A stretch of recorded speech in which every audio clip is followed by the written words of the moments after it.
आज हम लोग पढ़ेंगे डेन। बेसिकली क्या है, ये कहीं कहीं इसका वर्णन भी नहीं मिलता है डेन का, क्योंकि इनका कार्यकाल जो है भारत में बहुत बड़ा नहीं रहा और बहुत ज्यादा इन्होंने भारत में उपलब्धियां भी हासिल नहीं की।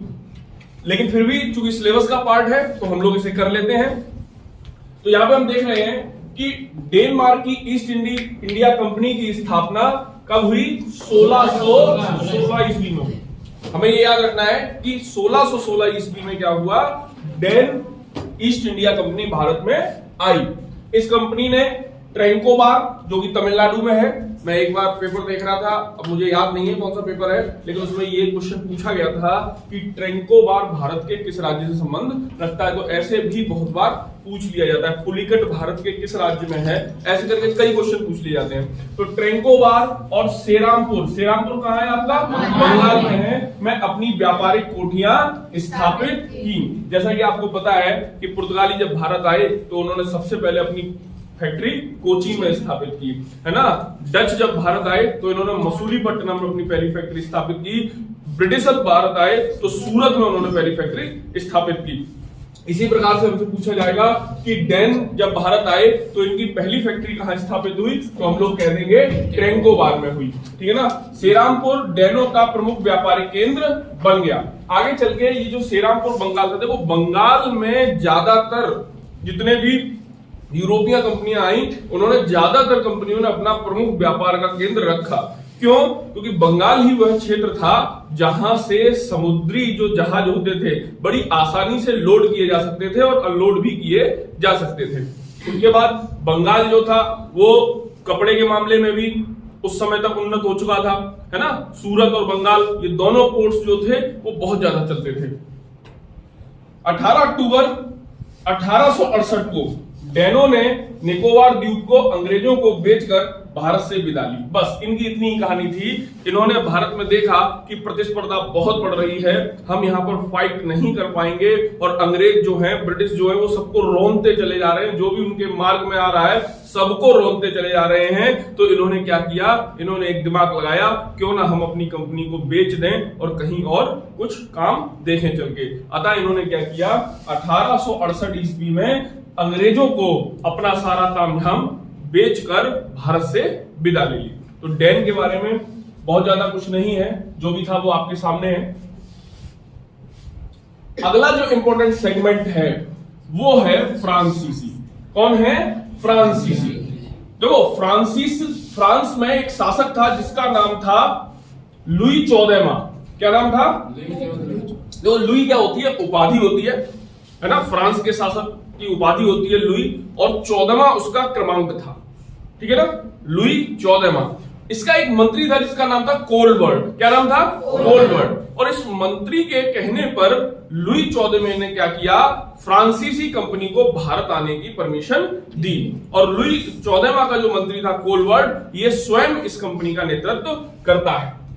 फ्रांसीसी सम्राट लुई 14वें के मंत्री कोलबर्ट द्वारा 1668 ईस्वी में 1664 ईस्वी में फ्रेंच ईस्ट इंडिया कंपनी की स्थापना की। समझ रहे आप मेरी बात को? यानी कि फ्रेंच के बारे में क्वेश्चन पूछा जाता है कि वह कौन सी यूरोपियन कंपनी थी जो भारत में सबसे बाद में आई। तो कौन सी कंपनी थी?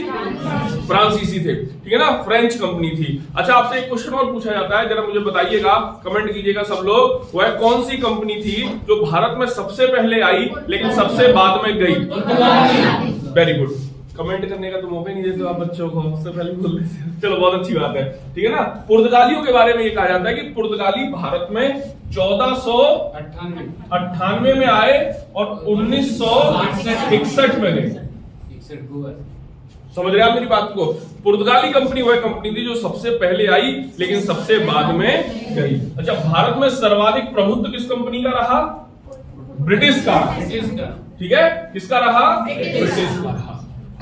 तो देखिए, इन्होंने 1668 ईस्वी में अपना पहला कारखाना सूरत में स्थापित किया। देखो बेटा, यहां पे हमें याद करना है, अब चारों कंपनियों के हमने कारखाने पढ़ लिए, तो एक बार हमारे साथ आप लोग बोलेंगे, पुर्तगालियों का पहला कारखाना डचों का पहला कारखाना मसूलीपट्टनम, ब्रिटिशर्स का पहला कारखाना, डेनिस का पहला कारखाना ट्रैंकोवार, ठीक है ना, और आपका फ्रांसीसियों का पहला कारखाना सूरत। समझ गए आप मेरी बात को? तो ब्रिटिश और फ्रांसीसी दोनों लोगों का पहला कारखाना कहां स्थापित हुआ?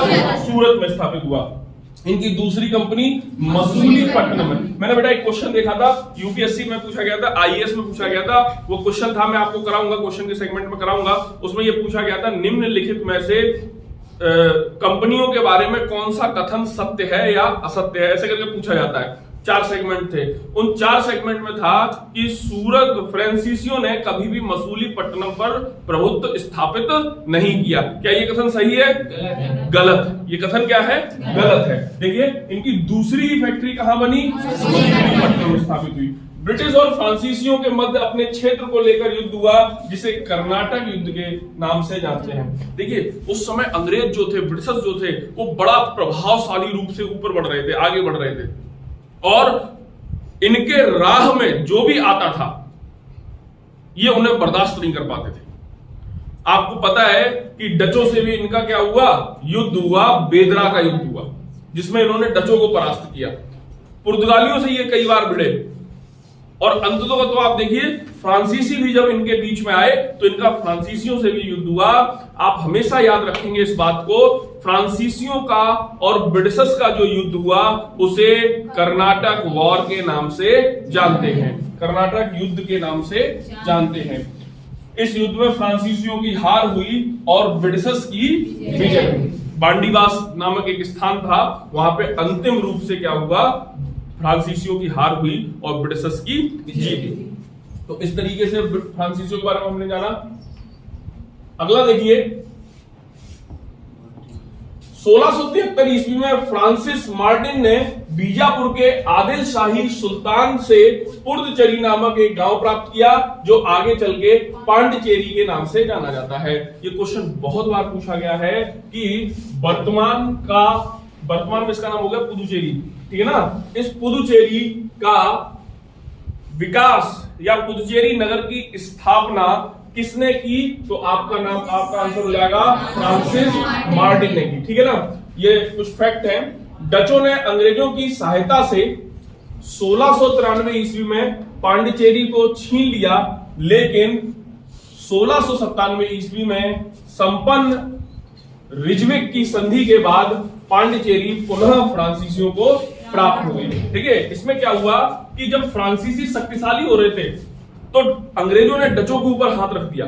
बोले आप ऐसा करो, आप अंग्रेजों से पांडिचेरी को छीन लो और हम आपका, अंग्रेज कह रहा हूं, फ्रांसीसियों से पांडिचेरी को छीन लो, हम आपका क्या करेंगे? साथ देंगे। और इसमें अंग्रेजों ने साथ भी दिया था और पांडिचेरी फ्रांसीसियों के हाथों से निकलकर डचों के हाथों में आ गई थी। लेकिन आगे चल के जब संधि हुई, किसी भी युद्ध के बाद कुछ लोग बैठकर संधि करते हैं। आजकल आपने देखा होगा, बालक कुछ गड़बड़ कराते हैं, लड़ाते हैं, कुछ हो जाता है तो फिर उनके घर वाले बैठकर क्या करते हैं? संधि समझौता करते हैं, ठीक है ना, इसे कहते हैं हम लोग क्या, पंचायत करे आए। तो वैसे ही सब संधि हुई, तो इस संधि का नाम था रिजविक की संधि। इस संधि में क्या किया गया? पुनः पांडिचेरी को किसे दे दिया गया? फ्रांसीसियों को दे दिया गया। तो आपसे ऐसा पूछा जा सकता है कि वह कौन सी संधि थी जिसमें पांडिचेरी पुनः फ्रांसीसियों को प्राप्त हुई? या ऐसे भी पूछा जा सकता है वह कौन सी संधि थी जिसमें फ्रांसीसियों ने डचों से क्या प्राप्त किया? पांडिचेरी को प्राप्त किया। तो आंसर होगा हमारा रिजविक की संधि। फ्रांसीसियों की बंगाल में प्रमुख फैक्ट्री चंद्रनगर। ये बेटा बहुत क्वेश्चन पूछा जाता है। देखिए, पुर्तगालियों की बंगाल में फैक्ट्री कौन सी थी? हुगली। अंग्रेजों की भी बंगाल में कौन सी फैक्ट्री थी? हुगली। और फ्रांसीसियों की बंगाल में कौन सी फैक्ट्री थी? चंद्रनगर। ये बहुत याद रखना, ये क्वेश्चन बहुत पूछे जाते हैं कि फ्रांसीसियों की बंगाल में कौन सी फैक्ट्री थी, हुगली किसकी फैक्ट्री थी, है ना। तो फ्रांसीसियों की फैक्ट्री कौन थी? चंद्रनगर थी। फ्रांसीसियों ने 1721 ईस्वी में मॉरिशस, 1734 ईस्वी में मालाबार में स्थित माहे तथा 1739 ईस्वी में कारीगाल पर अधिकार कर लिया। मतलब ये बताया जा रहा है कि जैसे ये भारतीय क्षेत्र हैं तो मॉरिशस इधर लगा हुआ है, ठीक है ना, और ये आपके बाकी छोटे छोटे द्वीप इधर हैं। फ्रांसीसियों ने क्या किया? इन द्वीपों पर भी क्या किया? कब्जा स्थापित किया। समझ रहे हैं आप मेरी बात को?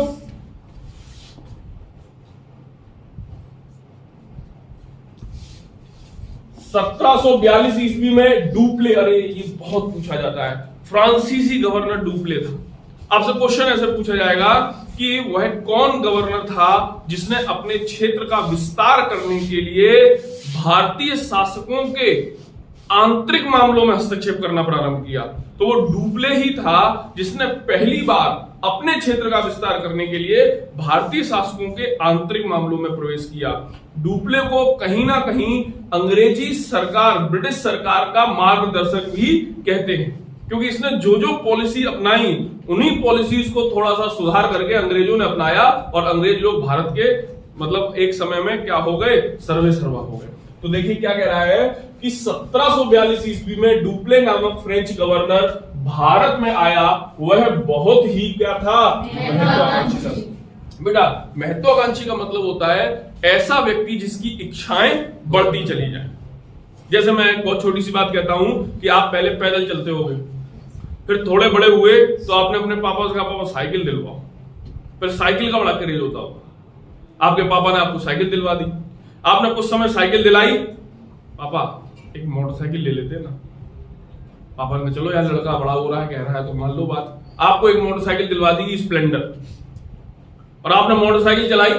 कुछ समय बाद आपने स्प्लेंडर चलाई, स्प्लेंडर चला के आपका जब मन भर गया तो आपने कहा पापा मेरे सब दोस्त बुलेट से आते हैं, बड़ी बड़ी गाड़ियों से आते हैं, मुझे भी एक बुलेट कसा दो ना। पापा ने कहा यार लड़का तो मान लो ठीक है, पढ़ाई लिखाई में भी ठीक है और भी काम करता है, घर के काम भी करता है। पापा का ठीक है बुलेट दिलवा देते हैं। पापा ने बुलेट दिलवा दी। अब आपने बुलेट दिलवाई, आपने पापा से कहा पापा कभी कभार लंबी दूरी पे जाना पड़ता है तो बड़ा दिक्कत होती है, तो क्या करें? तो पापा ऐसा करो एक गाड़ी ले लो, छोटी ले लो पापा, 4 व्हीलर होनी चाहिए। तो पापा ने की वैगनआर ले लो भाई। मध्यम वर्गीय, हर मध्यम वर्गीय की पहली पसंद जो होती है 4 व्हीलर में वो वैगनआर, अल्टो, ये छोटी इस तरीके की छोटी गाड़ी होती है। छोटी गाड़ी कसा दी पापा ने। अब आप भाई वैगनआर में चलने लगे। कुछ समय बाद अब आपकी नौकरी भी लग गई। तब तक ऐसा थोड़ी ना कि आप बेरोजगार बैठे रहोगे, पापा भी इधर कमा रहे हैं, इधर आपकी भी नौकरी लग गई। पापा ने कहा, पापा से आपने बात की, पापा यार छोटी गाड़ी तो ठीक है, जैसा फैमिली बड़ी होगी, मेरी शादी भी हो गई है और सब लोग पापा एक साथ नहीं आते, ऐसा करे पापा वो स्कॉर्पियो एन आई है जो नई वाली, तो पापा बोल रहे पापा की बात बर्बाद कर देगा तू तो है? तो इसे कहते हैं महत्वाकांक्षा। एक चीज को लेकर जब उसे प्राप्त कर लो तो दूसरे चीज की इच्छा बढ़ जाना, इसे कहते हैं महत्वाकांक्षा। अब अपन तो इस क्षेत्र में महत्वाकांक्षा करते हैं, लेकिन जो पॉलिटिकल पर्सन्स होते हैं, जो राजनीतिक व्यक्ति होते हैं, वो क्या करते हैं, वो इस क्षेत्र में महत्वाकांक्षा करते हैं कि अब ये क्षेत्र मेरा हो गया, अब मैं दूसरा क्षेत्र अपना कर लूं, अब मैं पहले मैं सभासद बन जाऊं, फिर मैं चेयरमैन बन जाऊं, फिर मैं विधायक बन जाऊं, फिर मंत्री बन जाऊं। इस तरीके की उनकी क्या होती है, महत्वाकांक्षा होती है। तो डुप्ले जो था, डुप्ले भी बहुत कैसा था, महत्वाकांक्षी व्यक्ति था। इसके बाद फ्रांसीसी भी व्यापारिक लाभ कमाने की तुलना में राजनीतिक उद्देश्य की पूर्ति की दिशा में सक्रिय हो गए। देखो जब डुप्ले आया ना, तो डुप्ले से पहले पहले फ्रांसीसी क्या थे, केवल व्यापार पर ध्यान रखते थे। केवल क्या करते थे, मालों को लेना और बेचना, आयात निर्यात पर ध्यान रखते थे। लेकिन जब डुप्ले भारत आया ना, तो डुप्ले ने क्या किया, अंग्रेजों की भांति अब भारत की राजनीति में भी हस्तक्षेप करना प्रारंभ कर दिया। इसीलिए क्या कहा गया, इसके बाद मतलब डुप्ले के बाद फ्रांसीसी भी व्यापारिक लाभ कमाने की तुलना में कौन सा लाभ कमाने लगे, राजनीतिक उद्देश्य की पूर्ति की दिशा में सक्रिय हो गए। परिणाम स्वरूप अंग्रेजों तथा फ्रांसीसियों में युद्ध आरंभ हो गया। भैया अंग्रेजों की टेरिटरी को अगर आप छुओगे तो वो किसी को छोड़ने वाले नहीं। समझ रहे हो आप मेरी बात को?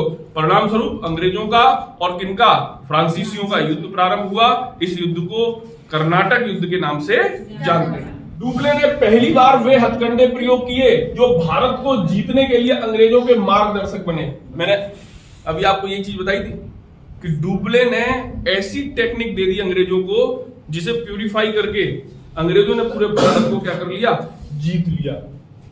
वह डुप्ले ही था जिसने पहली बार यूरोपीय सेना को भारतीय राज दरबारों में भारतीय व्यापार नियुक्त करवाया। सेना किसकी, यूरोप की। समझ रहे हो आप मेरी बात को?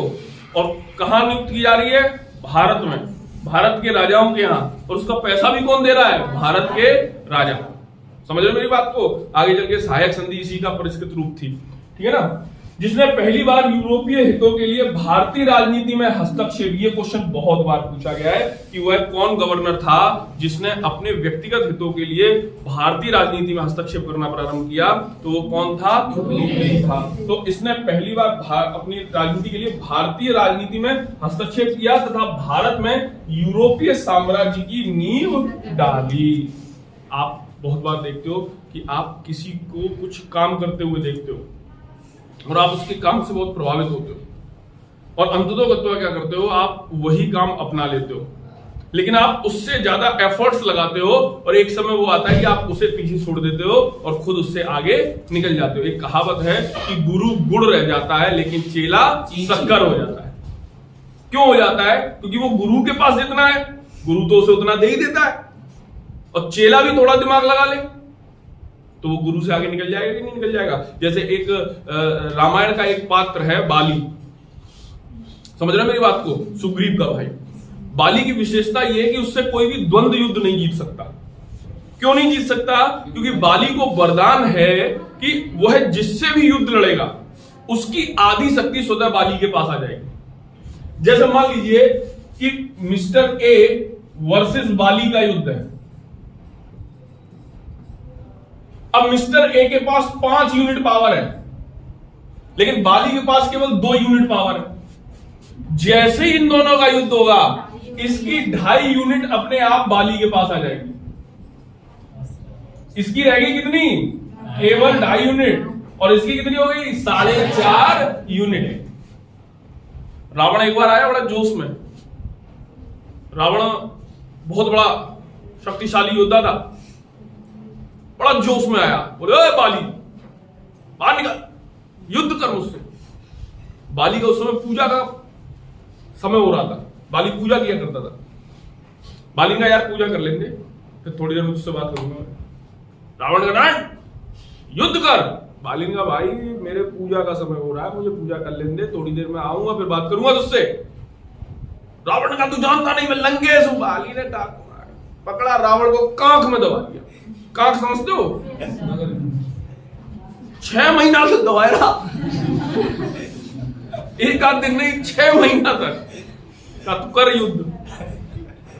आप तो जानते ही हो कांख बदबू और आती है बहुत।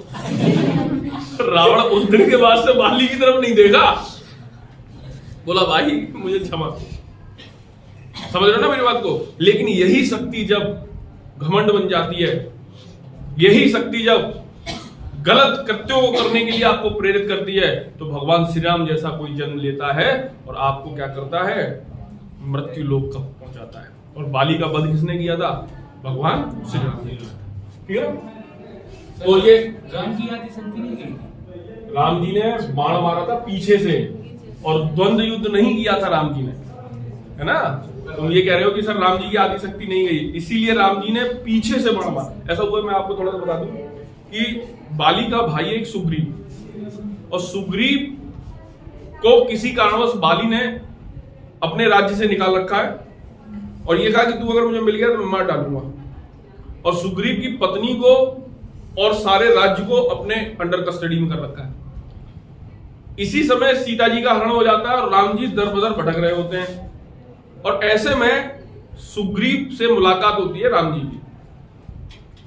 सुग्रीव कहता है कि मैं आपकी मदद तो करूं लेकिन पहले मेरी तो मदद हो, मेरा तो राजपाट, मेरी सेना खुद मेरे पास नहीं है। तो राम जी कहते हैं मैं तुम्हारी मदद करूंगा, बताओ क्या दिक्कत क्या है।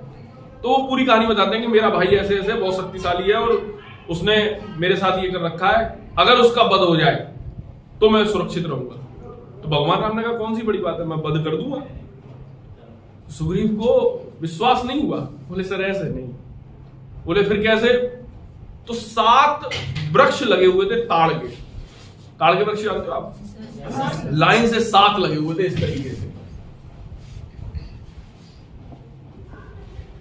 ऐसे करके लगे हुए थे, 1 2 3 ऐसे 7 लगे हुए थे। तो सुग्रीव बोला जो व्यक्ति अपने धनुष से, बाण से इन 7 वृक्षों को एक बार में भेज देगा, मतलब एरो इधर से ऐसे जाए और पार करता चला जाए, वही बाली का वध कर सकता है। मतलब उसी के तीर में इतनी दम होगी कि बाली के सीने में घुस पाएगा वो तीर। भगवान राम सुग्रीव की समस्याओं का समाधान करते हैं और निकालते हैं, तर्कस से एक बाण मारते हैं, बिल्कुल पार हो जाता है। तो सुग्रीव को विश्वास हो जाता है कि ये कर लेंगे। अब योजना ये बनती है कि सुग्रीव जो है वो बाली को बुलाएगा चिल्ला के, बाली बाहर निकल, और बाली उसे मारने के लिए आएगा। इन दोनों में युद्ध होगा तो भगवान क्या करेंगे, बाली का वध कर देंगे। सेम कॉन्सेप्ट हुआ कि सुग्रीव गया, सुग्रीव ने कहा बाली बाहर निकल, बताता हूं तेरे को। बाली सुना, बोले इसमें इतनी दम आ गई चूहे में। बाली निकलता है बाहर और मार लगाना शुरू कर देता सुग्रीव की। अब दिक्कत ये हो गई कि सुग्रीव और बाली सेम सेम है, बिल्कुल बराबर दिखते हैं, सेम वस्त्र पहने हुए। भगवान राम पहचान ही नहीं पाते कौन बाली कौन सुग्रीव। अब भगवान राम को लगता है कहीं ऐसा ना हो मैं धोखे से तीर मारूं तो बाली की जगह सुग्रीव को लग जाए।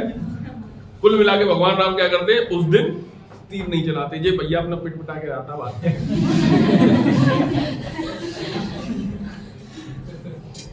कहता महाराज आपने तो बहुत गलत कर दिया आज। बोले क्यों? बोले देख रहे सब कमर पर तोड़ दी मेरी मार मार के, आपने बहुत धोखा किया मेरे साथ। आपने क्या किया, आपने बाली को नहीं मारा और मैं देखो पिट के आ गया हूं आपके चक्कर में। तब भगवान समझाते हैं, देखो भाई देखो, मेरे अंदर की बात ये थी कि मैं जैसे ही बाण मैंने संधान किया तो मैं यही नहीं समझ पाया कि कौन बाली कौन सुग्रीव। ऐसा करो कल तुम उसे फिर बोलो। बोल अब नहीं, अब तो मार ही डालेगा, आज तो मैं कैसे ही भाग गया, कल तो मार ही डालेगा मुझे। बोले मेरी बात तो सुन भाई, मैं तुम्हें एक माला देता हूं, ये फूलों की माला तुम पहन के जाओ, जिससे मुझे ये पता रहेगा कि कौन बाली है कौन सुग्रीव है, और मैं क्या करूंगा, निश्चित ही कल तुम्हारे सभी कष्टों को हरण करूंगा। और ऐसा ही हुआ। सुग्रीव फिर गया, बोला बाली बाहर निकल। बाली ने कहा यार ये कल पिटाई आज मैं इसकी लीला ही समाप्त कर देता हूं। तो बाली आता है, युद्ध होता है। इस बार भगवान श्री राम कोई मौका नहीं छोड़ते हैं, बाण चलाते हैं और बाली का क्या होता है, वध। बाली भगवान राम से पूछता है कि आपने पीछे से ही मुझे क्यों मारा। तब भगवान राम उसे ज्ञान का उपदेश देते हैं और ज्ञान के उपदेश से संतुष्ट होकर बाली भगवान श्री राम के चरणों को स्पर्श करता है और अपने पुत्र अंगद को भगवान श्री राम की सेवा में समर्पित करता है। भगवान श्री राम देखिए दीनों के दीन हैं, इसीलिए वो राजा तो सुग्रीव को बनाते हैं, लेकिन सुग्रीव के राजा बनाते ही वो अंगद को युवराज भी बना देते हैं कि आप राजा बनिए, लेकिन आपके बाद राजा जो बनेगा वो कौन बनेगा, बाली पुत्र अंगद बनेगा। इसीलिए भगवान को मर्यादा पुरुषोत्तम श्री राम कहा जाता है ना। तो पढ़ाते पढ़ाते धार्मिकता में चले गए, ये भी अच्छी चीज है, कोई नहीं है, पढ़ाई से हटके नहीं है। कई प्रश्नों में संस्कृति से क्वेश्चन पूछ लिया जाता है, कई प्रश्नों में पेपरों में ये पूछा गया भगवान राम के धनुष का नाम बताइए, भगवान शिव के धनुष का नाम बताइए, रामायण में कितने कांड हैं, महाभारत में कितने पर्व हैं। तो ये धार्मिकता संस्कृति से भी प्रश्न आते हैं, तो कोई दिक्कत की बात नहीं है। तो ये देखिए इस तरीके से इसने क्या किया कि फ्रांसीसी गवर्नर डुप्ले भारतीय राजनीति में हस्तक्षेप करने लगा। आगे क्या हुआ, आगे देखा हमने कि अंग्रेज और फ्रांसीसियों के बीच कर्नाटक क्षेत्र में कुल 3 युद्ध हुए। कितने युद्ध हुए? 3 युद्ध हुए, जिन्हें आंग्ल फ्रांसीसी युद्ध या कर्नाटक युद्ध के नाम से जानते हैं। 22 जनवरी 1760 ईस्वी को बांडीवास, ये अंतिम पराजय हुई थी। यहां पर बांडीवास के युद्ध में फ्रांसीसी सेना पराजित हुई और उसका वर्चस्व भारत में क्या हो गया, समाप्त हो गया। ये बहुत पूछा जाता है कि किस युद्ध से फ्रांसीसी शक्ति का दमन हुआ, तो बांडीवास। बेदरा के युद्ध में डचों का दमन हो गया, ठीक है ना।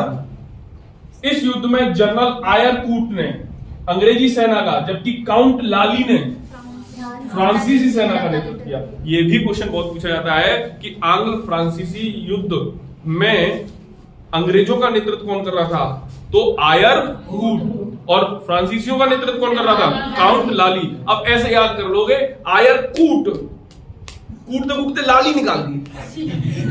भाई जीता तो कूट था, आयरकूट ही था, और हारा कौन था, लाली। तो मारते मारते उसकी लाली निकाल दी, लाल लाल कर दिया पूरा। तो आयरकूट किसकी तरफ था, अंग्रेजों की तरफ था, और काउंट लाली किसकी तरफ था, हारा कौन था, काउंट लाली। ठीक है ना। फ्रांसीसी की हार का मुख्य कारण देखिए, अब आपसे ऐसे ही पूछ लिया जाता है निम्नलिखित में से कौन सा रीजन फ्रांसीसियों की हार के लिए प्रमुख उत्तरदायी है, तो नेवी जो थी वो फ्रांसीसियों की अंग्रेजों के मुकाबले स्ट्रांग नहीं थी। ब्रिटिशर्स का सबसे बड़ा जो प्लस पॉइंट रहता था वो ये रहता था कि उनकी नेवी जो थी वो बहुत स्ट्रांग रहती थी। आगे चल के मैं आपको बंगाल पढ़ाऊंगा, बंगाल में भी मैं आपको बताऊंगा कि इधर रॉबर्ट क्लाइव आर्मी लेकर गया बंगाल, ठीक है ना, और उधर आपसे एडमिरल बाटसन नेवी लेकर पहुंचा बंगाल। मतलब कोई भी मौका नहीं छोड़ते थे ये किसी को भी हराने का, किसी को भी परास्त करने का। जिसे भी देख लेते थे चारों तरफ से घेरते थे उसे, है ना। तो इनकी नौसेना जो थी, नेवी जिसे बोलते हैं, बड़ा स्ट्रांग थी। तो यहाँ पे क्या है, फ्रांसीसियों की हार का एक मुख्य कारण है उनकी कमजोर नौसेना, सेना नहीं, कमजोर नौसेना, ठीक है ना। हाँ, जरा ये देख लीजिए कर्नाटक युद्ध के बारे में, इसका एक स्क्रीनशॉट जरूर ले लेना जो बच्चे ऑनलाइन पढ़ रहे हैं, और आप लोगों को तो मैं नोट ही करा दूंगा। ये देखिए, ये तीनों कर्नाटक युद्ध का एक पूरा सा आपके सामने सार है जो कि परीक्षा में पूछा जाता है। पहला कर्नाटक युद्ध, जिसे प्रथम कर्नाटक युद्ध कहते हैं, ये 1746 से 1748 तक चला। इस युद्ध की समाप्ति एक्स-ला-सापेल की संधि से हुई। ये बहुत पूछा जाता है कि प्रथम युद्ध की बाद संधि कौन सी हुई। जब मैं क्वेश्चंस कराऊंगा आपको तो ये बहुत पूछा जाता है कि प्रथम फ्रांसीसी युद्ध या प्रथम कर्नाटक युद्ध का समापन किस संधि के साथ हुआ। तो पहले युद्ध की संधि है एक्स-ला-सापेल, ठीक है ना। इसमें कौन विजयी हुआ? फ्रांसीसी। पहले युद्ध में कौन विजय हुआ? फ्रांसीसी। द्वितीय आंग्ल कर्नाटक युद्ध है, ये 1749 से 1754 तक हुआ। पांडिचेरी की संधि, कौन सी संधि हुई? अंग्रेजों का प्रभाव बढ़ा। इस युद्ध में अंग्रेज लोग जो थे वो ताकतवर दिखाई दिए। तीसरा कर्नाटक युद्ध जो हुआ 1758 से 1763, इसमें पेरिस की संधि हुई और बांडीवास के युद्ध में फ्रांसीसी पराजित हुए और अंग्रेजों की निर्णायक जीत हुई। ये आप जरूर इसे याद करना। ये 3 पॉइंट है आपके, कहने को 3 पॉइंट है लेकिन यहां से 6 क्वेश्चन बनते हैं, ठीक है ना। तो ये जरूर आप इसे पढ़ लेना। पहले युद्ध की समाप्ति हुई एक्स-ला-सापेल की संधि से, दूसरे युद्ध की समाप्ति हुई पांडिचेरी की संधि से, तीसरे युद्ध की समाप्ति हुई पेरिस की संधि से। तीसरे युद्ध में फ्रांसीसी जो थे वो पूर्णतः क्या हो गए? पराजित। गवर्नर कौन था फ्रांसीसियों का? काउंट लाली। और इधर से नेतृत्व कौन कर रहा था? आयर कौन कर रहा था? ठीक है, चलिए। तो ये आपका आज यूरोपीय कंपनियों का समापन हो गया। कल हम लोग यूरोपीय कंपनियों से रिलेटेड सारे क्वेश्चन आंसर कर लेंगे। आप लोग जो लोग ऑनलाइन देख रहे हैं वो लोग भी 3 वीडियो डले हैं, तीनों वीडियो को ढंग से पढ़िए, ढंग से देखिए। कल हम लोग जब क्वेश्चन आंसर करेंगे तो आपको दिक्कत नहीं आनी चाहिए। जय हिंद।